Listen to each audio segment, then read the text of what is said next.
Honestly, I used to take psychedelics and then hop in the car with one of my friends who did DoorDash and then just like pretty much just chill with them and vibe out to music while they're DoorDashing all day.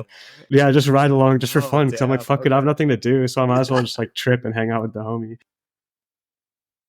I'm Yuki, joined by my co-host Reggie, and you're listening to Modern Day Hippie, the podcast about doing drugs in a responsible, fun, and safe way to improve your life. Before we jump into today's episode, a quick legal disclaimer. This podcast is for educational and entertainment purposes only. Our goal is to educate and inform others about the realities of substance use in an engaging format. By listening to this podcast, you agree not to attempt to recreate anything found in this episode or any of our other content. We are not confessing to any acts stated in this podcast. The content in this episode should not be treated as factual or real in any way. Now, with that, we hope you enjoyed today's show.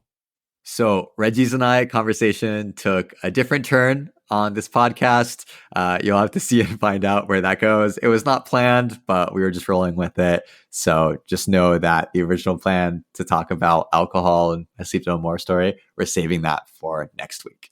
Ladies and gentlemen, modern day hippies of all ages, welcome back to the show. Today, we're doing something a little bit different. I'm actually going to tell one of my favorite stories that I had while I was drunk on alcohol, believe it or not, and just talk a little bit about alcohol and how like it can definitely have some benefits and just kind of set the record straight on that. But first, have a little bit of a recent drug experience I want to tell you about. And then right after that, Reggie, I don't mean to out you like this, but on our last episode, we were talking about weed. And one of like the funniest story that I associate with you is your Go Puff story during college. Oh my God, bro. So first, I'm going to tell you my little drug experience thing, and then you're going to tell that story. And it's hilarious. Like, you guys have to hear it. All right. So what's your story, man? Yeah. So this past weekend, I went to a rave, the venue in town that we really like. And it was such a positive experience because a lot of the shows I've been to at this venue are pretty like, very like dancey or like ravey, like pretty intense music, like techno or more like ragey type stuff. But the artist for this one was Nora and Pure, who's this like really just mellow, like melodic house artist. And dude, she was amazing. Like during that set, I felt like rejuvenated. Like I felt like my cup was being filled up and I was like, oh, like life is beautiful. And on this night, I did break a little bit of a rule for myself because I told myself I wouldn't do any drugs for 1 month after Burning Man, give my body a chance to recover. And I was like, oh, I'm going to see this cool artist, this venue I like. I'm like, I want to do something. And also I was kind of tired. I was like, I need something to help me stay awake. And so my original plan and justification was to do a bit of mushrooms because honestly, in my head, mushrooms is the most like chill, natural like drug that I can do. I'm like, if there's a drug that's okay for me to do on a drug fast, like shrooms is it. But right before we leave, I realized I just like wasn't in the best mood for doing mushrooms. And honestly, I'm like proud of myself for acknowledging that. Like I was fine, but there was just something earlier in the day that was like setting me off a little bit. And I was like,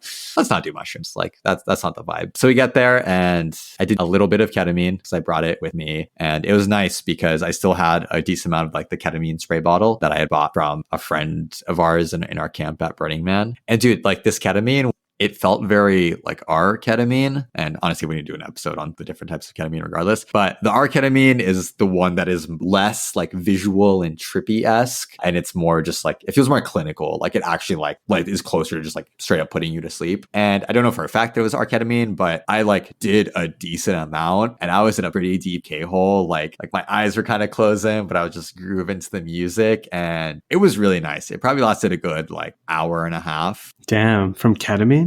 Yeah. Wait, how do you ingest it? The spray bottle. You just spray it in your nose. It's like a saline. It can last that long through your nose? I didn't know that. Also, I'm not going to lie, bro. I have no idea what you're talking about with the different types of ketamine. So you got to explain that to me at some point. Yeah, let's next episode. I'll explain it because that's actually, that's good to know. Dude, I had such a positive experience because I was like, it was one of those moments where like in my head, I was like having the best time. That's like going super hard. Physically, I was like just kind of like grooving with the music. I was doing some like airbending motions and stuff. The friends I went with were just like, you are such a vibe right now. Like, good for you. I'm like, yeah, let's go. Yeah, but that was good. And I didn't feel terrible about doing it. And I was the designated driver that night. And ketamine's like a great drug for that because I just like did a big dose near the beginning, like once we settled into our spot. And then by the time it was time to drive home at 2 a.m., like I was totally fine. And then honestly, our night ended up lasting until like 6 a.m. because we ended up at afters and stuff. But I didn't do any more drugs. I was chilling. I was honestly riding that afterglow. That ketamine afterglow was super nice. Had some good conversations with people. That was the best part. But without further ado, we need your story, Reggie. So yeah, when I was in college, at one point COVID hit, right? And everything was locked down and I was living at a frat house at the time, but everyone else that lived in the frat house for some fucking reason lived out of state or out of the city. And so they like all moved back home like during lockdown. And so I was just alone in this frat house, right? And I'm like, damn, there's nothing to fucking do. So I might as well just smoke weed every day. So I got into this dark hole, man, of just smoking every single day. And it got to, like, stoners who are listening will understand what I'm talking about, because it got to the point where I was just doing dabs every single day. But in my defense, in my credit, I was working full time and I was sober the entire time I was at work. But as soon as it hit 5 o'clock, like immediately like rip the bong or hit a dab or both, right? But anyways, this led to this bad situation of convenience where I was too fucked up to go get food, but I had the munchies super bad. And so I would just order delivery, like on GoPuff of all things, like not even like Uber Eats or anything like that. Sometimes I get Uber Eats, but like it was mostly just GoPuff. And for those of you who use GoPuff, you know that shit adds up fast. And like you're just like, GoPuff essentially is just a delivery service for snacks. It's like a gas station on wheels or whatever. And since I was living in a house now as opposed to like an apartment, it was really easy for delivery drivers to just drop the food off and like leave. And they did that whole contactless delivery thing that just came out at the time, to where you don't even have to interact with them. So I could be stoned off my ass and they would just leave the food off at the door, and then I would just pick it up usually like 20 to 30 minutes after it's been sitting there, because I was too high to fucking know that they dropped it off. Long story short, man, I just racked up expenses on GoPuff. Like every single day I was just ordering like $100 worth of shit, like dead ass. And it was like candy and chips and like stupid bullshit. And at the time, I was still being supported by my parents. Like they were kind of like financing my life because I was still a student, which is honestly like, I'm super grateful that I was in a position to where they could do that for me. But damn, dude, they got pissed when they saw that credit card statement. They just like, my mom just called me and she was like, essentially just like, what the fuck are you doing? Like, and I'm like, I'm sorry. And I couldn't explain to them. I couldn't be like, oh my bad, I've been on drugs. Like, aren't you glad that I wasn't like driving fucked up or something like that? Like, no, like, of course not. Even though that was a situation, it still didn't justify spending $100 a day. And dude, I got into this the bad habit of getting upsold on GoPuff when I was high, because it's not just snacks and stuff. They also have like an entire smoke shop on there. And so I would buy like dangerous. I didn't even know that. Dude, part. Yeah, I would buy like random bougie shit, like a fucking dab torch. I'm like, oh, like, you know what? I need a new dab torch, and GoPuff has a cool deal on one, and it was never a good deal, right? Like, you're paying for that shit to get they delivered. know their market so well. The fact that they sell like weed stuff, so good. I will say though, in GoPuff's defense, I was on there the other day, like last week, just to kind of check it out, see what was up. I didn't actually end up ordering anything because I learned my lesson from using GoPuff. Yeah. But I was really close to ordering something because they had the PAX 3, like the weed vaporizer, for $125. It was on like a huge discount. Versus, I kid you not, I went to the smoke shop the next day and I asked about the PAX 3 and they still had it for over $200. So I'm like, wow, like that's like nearly half off just on GoPuff. So I guess maybe they do have some good deals, but you just have to shop smart. Dude, yeah. And I don't remember if either I was in the room when your mom initially called or if you told me or someone nearby, but I have this very like visceral image in my head. I don't know if it's a memory, but image of like your mom calls you and she's like, Reggie, what is this GoPuff thing that you spent $2,000 on last month? Oh my gosh, outing me, bro. Yeah, bro. That was like, bad. No, dude. And you were like, oh, mom, like, it's like my dinner. It's just like where I get dinner every night. It was like so much goddamn money. I was like, dude, that's how I justified it. I was so dumb, man. I was really stupid. But in my defense, dude, I was working full time and like my parents were financing my life. And so like I had all this extra money, it felt like, and I just didn't really understand money yet at the time. So that was part of my learning curve. But don't be like me, guys. And if you ever have gotten into that trap of ordering too much delivery, let me know in the comments. You're at the club and the music is thumping, but you've got nothing left in the tank. So what do? Sniff some cacao. Yup, you heard that right. Sniff some cacao. It's the hottest new trend in the club and party scene. One bum-sized sniff of raw chocolatey powder contains the caffeine equivalent to a half cup of coffee, and boom, it hits instantly. And the best part is you can now sniff cacao anytime, anywhere. Right out in the open, in front of the DJ booth or the stage, even at the VIP table with your friends. Now, how does that happen without drawing unwanted attention? Snogo's spring-loaded bump straws make it possible. These classy, triple mirror polished bump straws are the safest, most discreet way to enjoy sniffing cacao. In fact, you've most likely already seen people wearing Snogo's bump straws as pendants around their necks without even knowing it. Discover why sniffing cacao using Snogo bump straws is being called the biggest revolution in partying since the invention of rock and roll. Jump on over to snogostraws.com to learn more. That's SNOGOSTRAWS.com and use discount code MDH15 at checkout for 15% off your entire order. No, dude, I'm sure it happens. Like, I feel like those apps prey on stoners. Like, clearly GoPuff does. And yeah, just food delivery in general. Like, it's ubiquitous at this point. Dude, it's actually not just stoners. I realized, like, whenever I first started working full time, that like I kind of got into a habit for like a little bit of ordering Uber Eats for actual dinner every night, because I was just like tired from working all day. And like at that point I was making like a decent amount of money. So I was like, fuck it, I could afford this, right? And I thought it was just me because I was like smoking weed or something. But I was talking to a couple of coworkers who started work at the same time, and they would do it too. And I'm like, wait a second, like, is this like a thing that like corporate people do? Like, or maybe they're just all stoners. Who knows? Dude, I know this person for a fact isn't a stoner, but they do have a drinking problem, low key. So maybe that's what it is. Dude, you know? it's so expensive. I can never justify the cost. Like my thing is, through my credit card, I get $10 a month in Grubhub credit, and then it used to be $10 a month specifically for Uber Eats. Now it's just $10 a month in Uber Cash, so I use that on Uber. But I also just pick up because the delivery fees are just fucking insane. And also, I've like learned a lot about these apps, and they screw over the restaurants so badly. They do, like, bro. They do. Actually, like by ordering through the apps, you're in some cases like the restaurants are actually losing money on those orders because you're not paying what is on their menu prices. You're paying like Uber Eats or whatever a bunch of money, and they're paying sometimes like 60%, even 50% of the actual cost of the restaurant.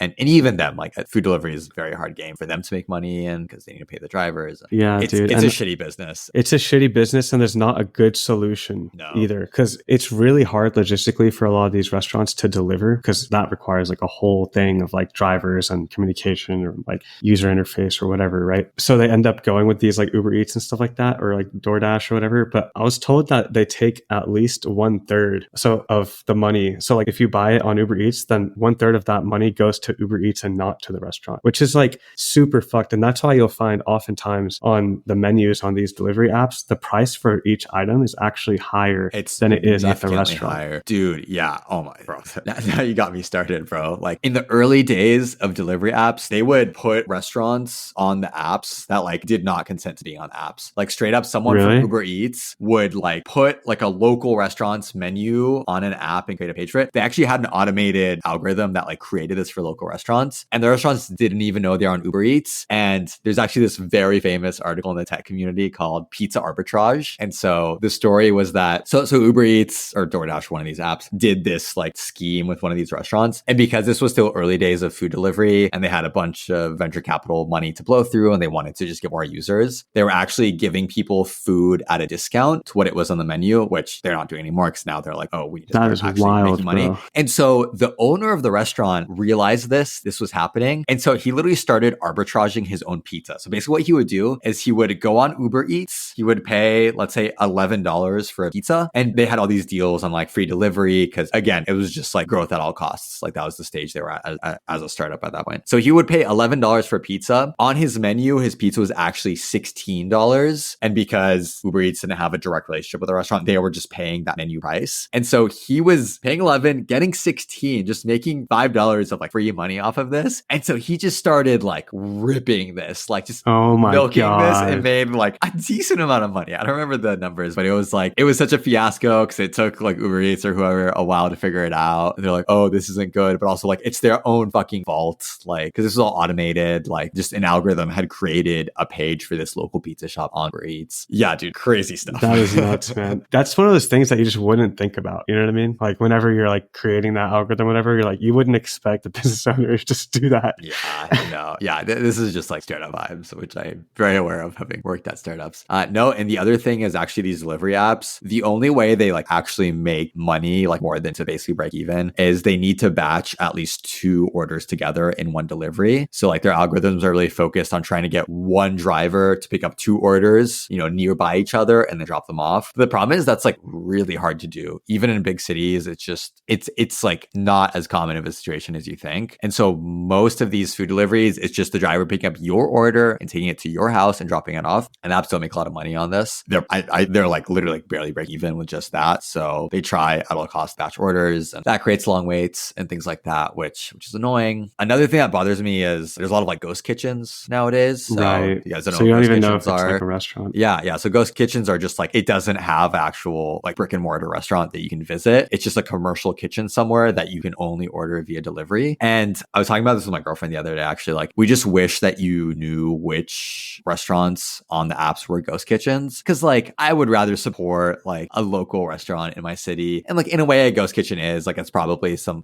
entrepreneur who doesn't want to worry about, providing service and getting a lease on a building. That's fine. Like, a commercial kitchen for lease is way less than a freaking building on a street. But I don't know, kind of rubs me the wrong way. And ghost kitchens don't have the greatest reputation. Dude, yeah. Also, some of them are just like trash quality, but they have like crazy marketing because like they're so focused on marketing on these apps, or just like the pictures and the descriptions and stuff like that. And those are just the worst in my experience. As like a former avid Uber Eats user, it always bothered me whenever I'd see like a pizza shop or some other restaurant that had like the craziest menu, and then I'd actually order from it and it was just garbage. And I'd find out later it's a ghost kitchen, and I'm like, yeah, I totally believe it. Yeah. Like those are just enterprises to like make money. And it's like, I think most ghost kitchens also know that they don't have a lot of return customers. So it's just a business where it's like, let's just get as much money as we can on this first sale, and probably not going to have this person be a return customer. Right. Yeah. Dude, going back to the making money thing for the companies, you're totally right about the bundling, like the 2 deliveries in one not being as common as you think. Because honestly, I used to take psychedelics and then hop in the car with one of my friends who did DoorDash, and then just like pretty much just chill with them and vibe out to music while they're DoorDashing. Just like ride along? Yeah, just ride along just for fun. Because I'm like, fuck it, I have okay. nothing to do. So I might as well just like trip and hang out with the homie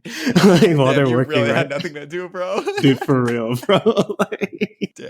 For real. But I just remember like they would do it for DoorDash. And I feel like if they would be going for like 4 hours, then maybe they'll get like 2 orders that they actually had to pick up 2 at once, or maybe 3. But like everything else are just individual orders. And even the drivers don't make very much money like at all on this unless people tip. And so then it just becomes like this gamble of like, how much are they going to tip me? Are they going to tip me at all? Like, and with certain delivery apps, you can actually see how much the tip is before you pick it up or before you accept it. Like, I think DoorDash is one of them. And so it leads to like this situation where like I saw an article about this one McDonald's where there was like a ton of Uber Eats orders that were just never picked up because there was no tip on them. And so no driver wanted to pick them up. Oh, wow. Damn. But like, yeah, but Uber Eats, I believe, doesn't show the drivers what the tip is until afterwards. So I guess that mitigates some of that. Well, actually, it's not fair to the driver. I'm pretty sure it was Uber Eats, but it might have been one of the other food delivery apps. They actually used to take a cut of the tips that you gave drivers. Like, if you tipped the driver $5, like they would just take a cut of that. And they got sued over it, I'm pretty sure. And like, all right, fine, we'll give the drivers a little tip. Like, how shitty is that? Like, oh my God. I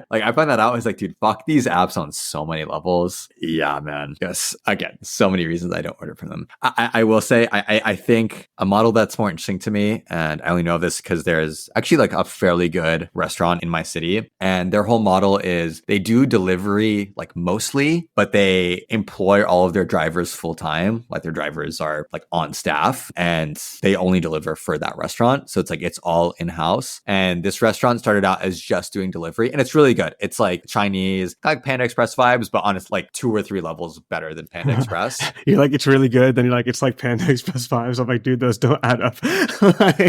No, it's like Chinese food. It's like somewhat Americanized, but it's actually like really quite good. And it's really great because since they have everything in house, like they control everything, they know the costs, like they have full control over their profit and loss and everything. And it's cool because when you're ordering off of it, like the price you see for the item is exactly what you pay. That's including tax, that's including delivery costs, and it's including tip. And their whole policy is like, don't tip our drivers. Like, they don't accept tips. But if they give you really good service, you can leave a review for that driver, and they will, presumably behind the scenes, they do get like compensated if they get a certain. No way. Reviews. That is cool. I like the food is good. They have several locations now around our city. And at some of the locations, they'll also let you pick up now. But the only benefit to that is like, if you're nearby, you get it faster. Because I will say delivery, you have to, I would say it's like 1.5 to 2 hours. So it like takes a while. Damn, that's long, man. Yeah. But also, dude, so do the delivery apps. Like, every time I've ordered something on like Uber Eats, the time estimate they give for arrival is always like way too optimistic. That's like, true. Yeah, it's like 10, 15 minutes. No, it's like 10:45, bro. Like, straight capping. I will say, like, I I've definitely had some experience with ordering on Uber Eats where it actually did show up like super fast. But to be honest, those restaurants were like down the street. And so like, and I've been on the other side of that where like I'm like with my friend who's doing DoorDash, and then they'd get an order and it's literally, we'd be right next to the restaurant and we'd deliver it, I kid you not, like across the street. And I'm just like, okay, like, you know that these are stoners or something. Cause like anyone else would literally just walk over there. I feel like that's you with the sushi restaurant across from your Dude, apartment no, it's complex. definitely me. I used to live next to the sushi restaurant. I kid you not, literally across the street from my apartment. Like all I had to do was leave my apartment and walk not even a block over, same block, just cross the street. I will say in your defense, your apartment complex was like pretty spread out and you live fairly deep in it. So it's like you also have to get out of the complex. And then that street was also, it had like a lot of lanes, and crossing those streets, A, I just don't like doing, and B, it's like takes a lot of weight for the pedestrian lights to turn on. So Yeah, there was I don't a light, totally yeah. blame you, but I think in your shoes, I would like drive, pick it up. But also if you're fucked up, don't drive. So honestly, good for you. Yeah, they also had a Domino's right next to that sushi place, and I would get fucked up and walk to the Domino's and pick up my pizza and walk back. But the only reason I did it was because they had like the $6.99 or $5.99, whatever, carry out like mix and match Oh, two I deal see. or something. So you had to carry it out to Damn. get the deal. So I was like, fuck it, like I could walk. Yeah. And then you're like with the sushi, I'm like, oh, I'm feeling bougie. I want this arriving at my door. Dude, honestly, the thing with the sushi is the first time I ordered it, I didn't know it was across the street. You know what I mean? But I loved it. I was like, damn, this sushi smacks. And then I realized it was across the street. And like, truthfully, I still ordered it on Uber Eats for a while. But then once I actually went there for the first time, I kind of like started to actually just start going there just because the staff was super friendly and like it was a good experience. I think you went there with me one time. Yeah, it was great. It was a good time. I definitely ate way too much sushi and raw fish before having one of the heaviest room trips of my life. But it was the restaurant experience was good. I agree. Yeah, y'all gotta check out that episode on Yuki's bad trip. Oh man, so bad.